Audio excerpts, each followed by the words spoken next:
ایران اور اسرائیل و امریکہ کے درمیان کشیدگی ہر روز ایک نئی حد کو پار کر رہی ہے۔ اسرائیل کی ایران کے سب سے بڑے گیس فیلڈ ساؤتھ پارس پر حملے کے بعد ایران نے خلیج کے پڑوسی ممالک میں توانائی کے بنیادی ڈھانچوں پر میزائل داغے، جس سے خطے میں جنگ بندی کے امکانات مزید کم ہو گئے ہیں۔ امریکی صدر کہتے ہیں کہ امریکہ کو اس مرتبہ اسرائیلی حملے کی پیشگی اطلاع نہیں تھی اور ساؤتھ پارس پر اسرائیل کی جانب سے مزید حملے نہیں ہوں گے۔ ایران کے رہنماؤں نے جوابی کارروائی روکنے کا کوئی اشارہ نہیں دیا، بلکہ خلیجی تنصیبات پر حملے تیز کر دیے ہیں۔ سعودی عرب نے خبردار کیا ہے کہ برداشت کی تمام حدیں پار ہو چکی ہیں اور وہ جوابی کارروائی کا حق رکھتے ہیں۔ تو کیا یہ محاذ صرف توانائی کے ڈھانچوں تک محدود رہے گا یا خلیج میں بڑی فوجی لڑائی کا آغاز ہونے جا رہا ہے؟ میں ہوں غضنفر حیدر اور یہ آج BBC نیوز اردو کے پروگرام جہانما کی ہماری ٹاپ سٹوری ہے۔ اس کے علاوہ پروگرام میں دیکھیے گا تہران میں بمباری اور خوف کے سائے تلے زندگی گزارتے بعض لوگوں کے تجربات اور احساسات پر مبنی BBC کی ایک خصوصی رپورٹ۔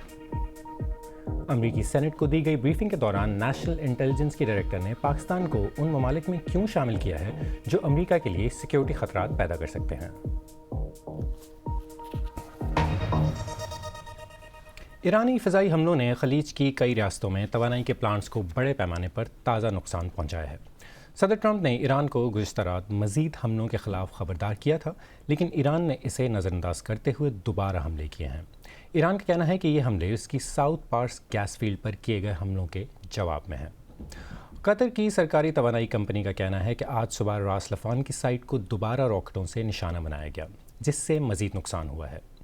سعودی وزارت دفاع نے کہا ہے کہ ایک ڈرون تیل کی ریفائنری پر گرا اور انہوں نے بندرگاہ والے شہر ینبا کی طرف داغے گئے ایک بیلسٹک میزائل کو بھی روکا۔ ینبا خام تیل کی برآمد کا ایک بڑا مرکز ہے۔ موبائل فون سے بنائی گئی عینی شاہدین کی اس فوٹیج میں ریاض میں آرامکو کی ایک تنصیب کی سمت میں دھماکہ دیکھا گیا ہے اور کویت کی نیوز ایجنسی کا کہنا ہے کہ 2 ریفائنریوں کو ڈرونز کے ذریعے نشانہ بنایا گیا، جس کی وجہ سے وہاں آگ لگ گئی۔ متحدہ عرب امارات میں بھی 2 گیس فیلڈز کو بند کرنے پر مجبور کیا گیا ہے۔ اسرائیل نے ابھی تک ساؤتھ پارس کی تنصیبات پر کل ہونے والے حملے پر کوئی تبصرہ نہیں کیا ہے۔ یہ دنیا کی سب سے بڑے قدرتی گیس فیلڈ کا حصہ ہے، جہاں قطر اور ایران دونوں کی تنصیبات موجود ہیں۔ تفصیلات سنیے سمیت ککرو سے۔ دنیا کے سب سے بڑے قدرتی گیس فیلڈ ساؤتھ پارس کے اوپر سیاہ دھوئیں سے بھرا آسمان اس بڑھتے ہوئے تنازع میں ایک نئے فرنٹیئر کی نشاندہی کر رہا ہے۔ یہ اس کے برعکس ہے جو امریکہ نے کہا تھا کہ وہ ایران کے توانائی ڈھانچے کو نشانہ نہیں بنائیں گے۔ اطلاعات کے مطابق اسرائیل نے یہ حملے کرنے سے پہلے امریکہ کو آگاہ کر دیا تھا اور اب تہران واپسی جواب دیتا ہوا نظر آ رہا ہے۔ راتوں رات قطر کے راس لفان میں ایک ریفائنری کو میسائل سے نشانہ بنایا گیا ہے، جس سے بڑے پیمانے پر نقصان ہوا ہے۔ یہ ایران کی اس وارننگ کے بعد ہوا ہے۔ یہ جنوبی ایران کے ایندھن اور توانائی کے ڈھانچوں کے حصوں پر حملہ کرنے والوں کے لیے ایک سخت وارننگ ہے۔ جواب میں حملہ کرنے والی جگہ پر موجود ایندھن، توانائی اور گیس کی تنصیبات کو جلد از جلد آگ لگا کر راکھ کا ڈھیر بنا دیا جائے گا۔ صدر ٹرمپ نے دعویٰ کیا ہے کہ انہیں اسرائیل کے حملے کے بارے میں پہلے سے علم نہیں تھا۔ انہوں نے سوشل میڈیا پر یہ لکھا: اس انتہائی اہم اور قیمتی ساؤتھ پارس فیلڈ پر اسرائیل کی جانب سے مزید کوئی حملے نہیں کیے جائیں گے، مگر صرف اس وقت تک جب تک ایران نادانی میں کسی بے قصور اس معاملے میں قطر پر حملہ کرنے کا فیصلہ نہ کر لے۔ اس صورت میں امریکہ اسرائیل کی مدد یا رضامندی کے ساتھ یا اس کے بغیر ساؤتھ پارس گیس فیلڈ کو مکمل طور پر اتنی طاقت اور قوت کے ساتھ اڑا دے گا جو ایران نے پہلے کبھی نہیں دیکھی ہوگی۔ پورے مشرق وسطیٰ میں ایران اور اس کے اتحادی ملیشیا گروہوں کے حملے جاری ہیں۔ ان میں اسرائیل، دبئی، کویت، عراق اور بحرین میں دھماکوں اور ڈرونز کو گرائے جانے کی اطلاعات ہیں۔ متحدہ عرب امارات میں میسائلز کو روکا گیا ہے۔ حکام کا کہنا ہے کہ یہ میسائلز ایک گیس فیلڈ اور تیل کی تنصیبات کی طرف جا رہے تھے، جبکہ سعودی عرب کا کہنا ہے کہ وہ اپنی ایک گیس کی تنصیب پر حملے کی کوشش کو ناکام بنا رہے ہیں، لیکن ریاض میں شراپنل گرنے سے 4 رہائشی زخمی ہوئے ہیں۔ اب مجھے جس بات کی فکر ہے وہ یہ ہے کہ میرے ملک اور میرے پڑوسی ممالک پر حملے ختم ہوں۔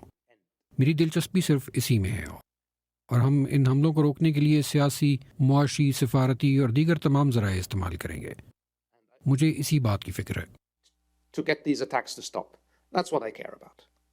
یہ جنگ کتنی طویل ہو سکتی ہے اس کا جائزہ اس بات سے لگایا جا سکتا ہے کہ پینٹاگن نے مبینہ طور پر وائٹ ہاؤس سے اس تنازع کے لیے $200 بلین سے زیادہ کے فنڈز کی منظوری مانگی ہے۔ فی الحال پورے خطے میں ریفائنری کے ڈھانچے کو ہونے والے اربوں ڈالر کے ممکنہ نقصان کے ساتھ دنیا بھر کے گھروں کو معاشی تکلیف پہنچانا جاری ہے۔ لبنان بھی اسرائیلی فوج کے شدید نشانے پر ہے۔ IDF کا دعویٰ ہے کہ اس نے کل حزب اللہ کے 20 سے زائد جنگجوؤں کو ہلاک کر دیا۔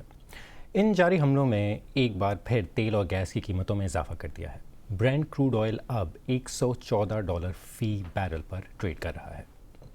ادھر یورپی یونین کے رہنما برسلز میں 2 روزہ سربراہی اجلاس کے لیے جمع ہو رہے ہیں تاکہ مشرق وسطیٰ اور آبنائے ہرمز میں امریکہ کی مدد کرنے کے طریقوں اور توانائی کی بڑھتی ہوئی قیمتوں پر بات چیت کر سکیں۔ صدر ٹرمپ کے ساتھ ان کے تعلقات بھی ایجنڈے میں سرفہرست ہیں۔ تہران میں سیکیورٹی چیف علی لاریجانی اور دیگر ہلاک ہونے والی شخصیات کے جنازے کے لیے ہزاروں لوگ سڑکوں پر نکل آئے۔ جنگ شروع ہونے کے بعد سے جنازے میں سب سے بڑا ہجوم دیکھا گیا ہے۔ ہلاک ہونے والے حکام کے تابوت اٹھائے ہوئے فلوٹس تہران کے میدان انقلاب سے گزر گئے۔ BBC نے تہران میں جنگ اور بمباری کے دوران زندگی بسر کرنے والے کچھ لوگوں سے ویڈیوز اور ان کی آوازیں حاصل کی ہیں۔ وہ اس صورتحال اور تجربات کے بارے میں ایک منفرد نقطہ نظر پیش کرتے ہیں۔ BBC کے خصوصی نامہ نگار فرگل کین کی رپورٹ پیش کر رہے ہیں جاوید سومرو۔ لوگوں کے تحفظ کے پیش نظر ان کی شناخت ظاہر نہیں کی گئی۔ جنگ دور سے قریب آتی جا رہی ہے، ایک متواتر ناگوار دھماکوں کا احساس، مانوس محلوں میں اجنبی روشنیاں پھوٹ رہی ہیں۔ کیا تم جانتے ہو کہ ہمارے آسمان اور باقی دنیا کے آسمان میں کیا فرق ہے؟ وہ رات کو ستاروں کے نیچے سوتے ہیں اور ہم راکٹوں کے نیچے سوتے ہیں۔ دونوں آسمان روشنی دیتے ہیں لیکن روشنی مختلف قسم کی ہے۔ باران ایک کاروباری خاتون ہے، ریاستی جبر میں زندگی گزارتی ایک آواز۔ وہ اپنے فلیٹ میں محصور ہیں، باہر نکلنے سے ڈرتی ہے۔ ہم نے ان کے تحفظ کے لیے ان کا نام اور آواز تبدیل کر دی ہے۔ ان راتوں میں جب وہ یہاں سے بمباری کرتے ہیں، آپ دھواں اور وہ جگہ دیکھ سکتے ہیں جس پر بمباری کی گئی ہے۔ مجھے اپنے کل سے ڈر لگتا ہے۔ آج میں کسی طرح بچ گئی ہوں، لیکن میرا کل کیا ہوگا؟ کیا میں کل بھی زندہ رہوں گی؟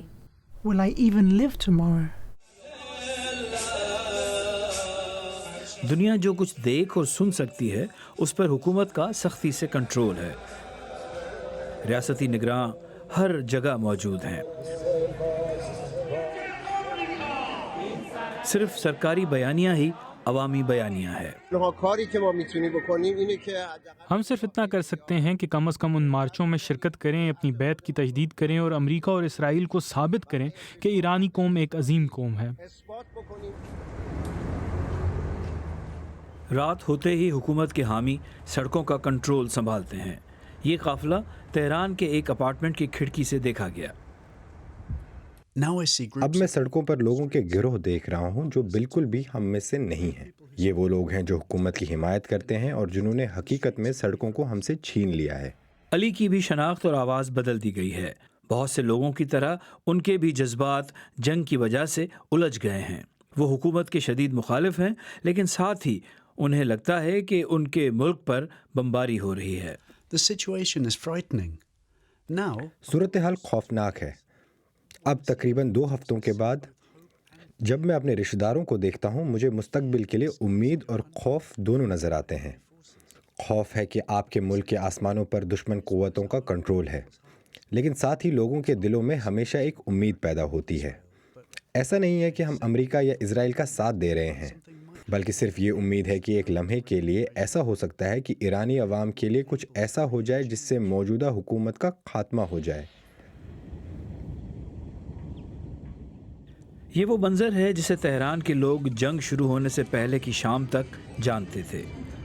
اب ویلنجاک بام پارک بند ہے۔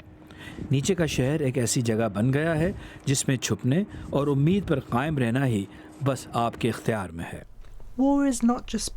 جنگ صرف بموں کی نہیں ہے۔ یہ جنگ جلد ختم نہیں ہوگی کیونکہ یہ جنگ ہمارے گھروں کے اندر، ہمارے خاندانوں کے اندر ہے۔ جنگ ہمارے خون میں داخل ہو کر ہماری زندگیوں میں داخل ہو چکی ہے۔ 6000 سال پرانے شہر کے شہری امریکی اور اسرائیلی بموں، حکومت اور اس کے تشدد کرنے والوں سے خوف میں رہتے ہیں۔ خوف وہ واحد چیز ہے جو مسلسل ہے۔ اور اب ایک نظر ڈالتے ہیں دیگر اہم عالمی خبروں پر۔